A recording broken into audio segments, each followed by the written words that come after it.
The probability of unintended, maybe disastrous consequences just goes way up, simply because we're deploying these increasingly powerful, less predictable systems so quickly into the world. So the imbalance is the critical thing. Address it now. That's the message. So this brings up a big question, which the source apparently tackles directly.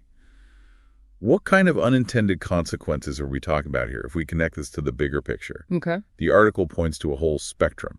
It ranges from, say, losing human agency. Like AI making decisions for us. Yeah, maybe in ways we don't even see, to massive economic disruption, jobs disappearing super fast. Economic upheaval. And then the most extreme end, actual existential threats to humanity, from uncontrollable superintelligence that doesn't share our values. And this source digs into those. Seems so. Suggests loss of agency could be subtle, AI nudging choices. Influencing us without us realizing. Or maybe overtly. Yeah. On the economy, the warning is the speed might just overwhelm our ability to adapt, change job markets, fix safety nets. Too fast to cope. And the existential risk.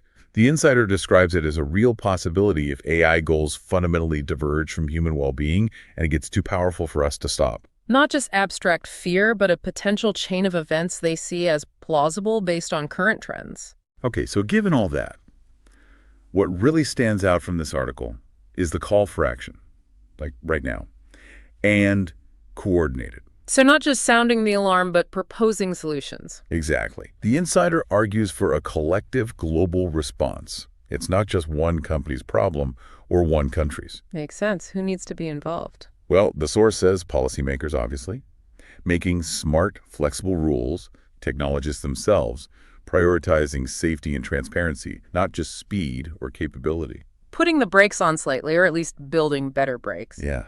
And, crucially, the source includes you, the public, saying people need to be informed, engaged, part of shaping where this goes. It's presented as a shared responsibility. That's interesting. So the argument is market forces alone won't cut it. Internal company guidelines aren't enough. That seems to be the point. The stakes are just too high. The potential downside's too big for that. So they call for things like shared safety standards between different AI labs, independent oversight. Yes, things like that. And just generally more public understanding of what AI can do, good and bad.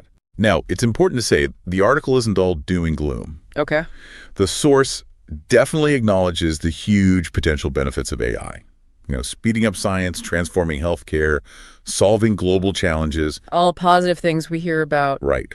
But they strongly stress that getting those benefits safely depends entirely on managing these big risks we just talked about. Carefully, proactively.